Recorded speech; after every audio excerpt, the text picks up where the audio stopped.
ஒரு கிராமத்தில் ஒரு சாதாரண குடியானவன் இருக்கிறான். அந்த ஊருக்கு குரு ஒருவர் ஒவ்வொரு ஊராக தரிசனங்கள் எல்லாம் முடிச்சுட்டு பாத யாத்திரையாக அவ்வழியே அந்த ஊரை பார்க்குறாரு. சரி, அந்த ஊர்லேயே அங்கே இருந்துடலான்னு ஒரு குடிசை அமைச்சு அங்கே தங்கிடுறாரு. அந்த குடியானவர் அந்த குருக்கிட்ட போய் எனக்கு ஏதாவது உபதேசம் செய்யுங்க, மன உறுதியை கொடுங்க அப்படின்னு கேட்குறாரு.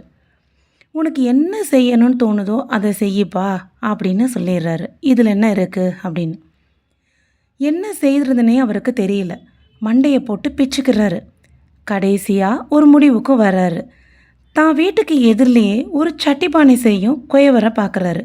நம்ம இனி தினமும் இந்த குயவரை பார்த்துட்டு தான் காலை உணவை எடுத்துக்கணும்னு முடிவு பண்ணுறாரு. அதையே வழக்கமாகவும் வைக்கிறாரு. தினமும் காலையில் எந்திரிக்கிறாரு, குயவரை பார்க்குறாரு, தினமும் போய் காலை உணவை எடுத்துக்கிறாரு.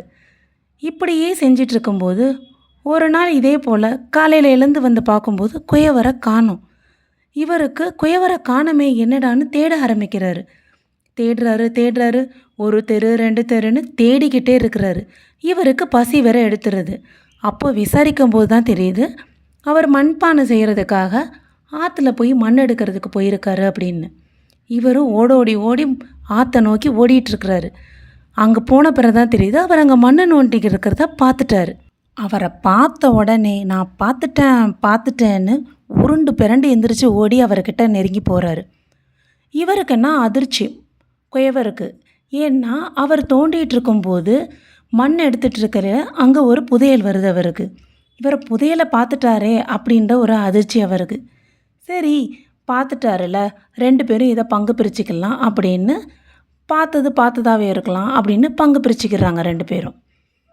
இதிலிருந்து என்ன தெரியுதுன்னா, ஒரு சாதாரண லட்சியத்துக்கு உயர்ந்த புதையல் கிடைக்கும்போது உயர்ந்த லட்சியங்களுக்கும் மிக சிறந்த எண்ணங்களுக்கும் முயற்சிகளுக்கும் நிச்சயம் பலன் கிடைக்கும். அடுத்த கதை. இலங்கையிலிருந்து சீதையை மீட்ட ராவணனுக்கு அயோத்தியில் பட்டாபிஷேக விழா நடந்தது. அந்த பட்டாபிஷேக விழாவில் நல்ல தமயந்தி கூத்து நடந்துட்டுருக்கு. அதில் வர்ற ஒரு காட்சி, தமயந்திய காமுக கண்ணோடு வேடன் நெருங்கும்போது தமயந்தி கோபக்கண்ணால் எரித்து சாம்பலாக்கி வருகிறாள்.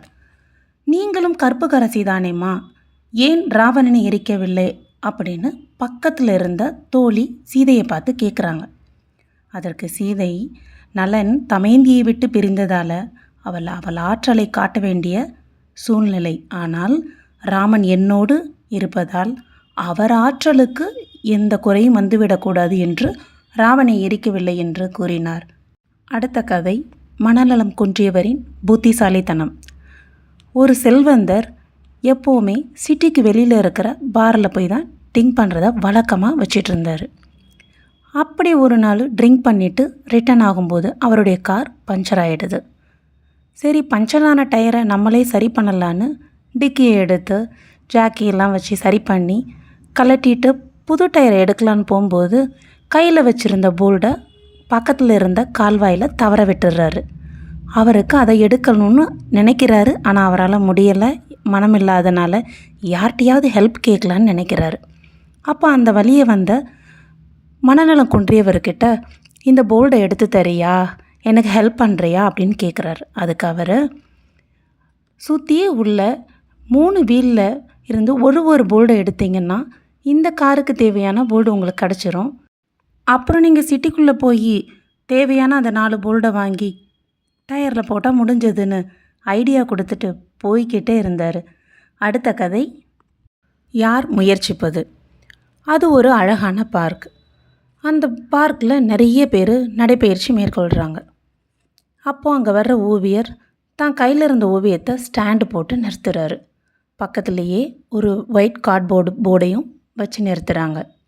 அப்போ அங்கே வந்து போயிட்டுருக்கிறவங்க கிட்ட இந்த ஓவியத்தில் இருக்கிற குறைகளை கொஞ்சம் சுட்டி காட்ட முடியுமா, அதை கொஞ்சம் எழுதுங்க அப்படின்றாங்க. சரின்னு சொல்லிவிட்டு நிறைய பேர் அதை எழுதுகிறாங்க. அதே நாள் அடுத்த நாள் அதே போல் வேறொரு ஓவியத்தை எடுத்துகிட்டு வராங்க, ஸ்டாண்டு போட்டு வைக்கிறாங்க. பக்கத்தில் இந்த முறை ப்ரஷ்ஷு, கலர்ஸு எல்லாத்தையும் கொண்டு வந்து அதோடு வைக்கிறாங்க. அங்கே போகிறவங்க கேட்டால் இந்த ஓவியத்தில் இருக்கிற குறைய கொஞ்சம் சரி பண்ண முடியுமா அப்படின்னு கேட்குறாங்க. ஆனால் ஒருத்தர் கூட அதை சரி செய்ய வரலை.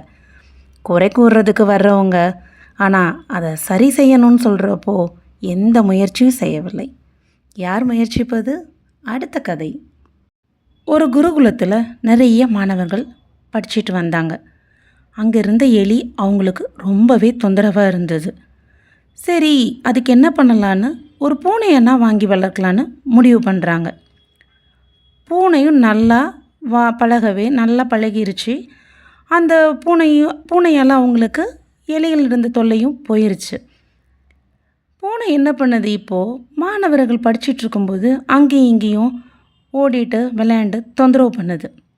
அப்போது வகுப்பு நேரங்களில் மட்டும் பூனையை கட்டி வைக்கலாமான்னு குருவும் ஒரு முடிவுக்கு வர்றாரு. அப்படி ஒவ்வொரு நாளும் வகுப்பு நேரத்தில் பூனையை கட்டி வச்சுட்டு தான் பாடம் நடத்துகிறாங்க. இப்படி இதுவே வழக்கமாக போய்கிட்டே இருக்குது. வருஷங்களும் போகுது. ஒரு நாள் குரு அங்கிருந்து வெளியில் போயிட்டார். அப்போது அடுத்த நாள் வகுப்பு ஆரம்பிக்குது. ஒரு மாணவர் வேகமாக போய் பூனையை கட்டிட்டு வந்து வகுப்பறையில் உட்கார்றாரு. எதுக்காக ஆரம்பித்தோன்றதே மறந்து இப்போ பூனையை கட்டிட்டு தான் பயிற்சியில் உட்காரவே செய்யணுன்ற எண்ணத்துக்கே வந்துட்டாங்க மாணவர்கள்.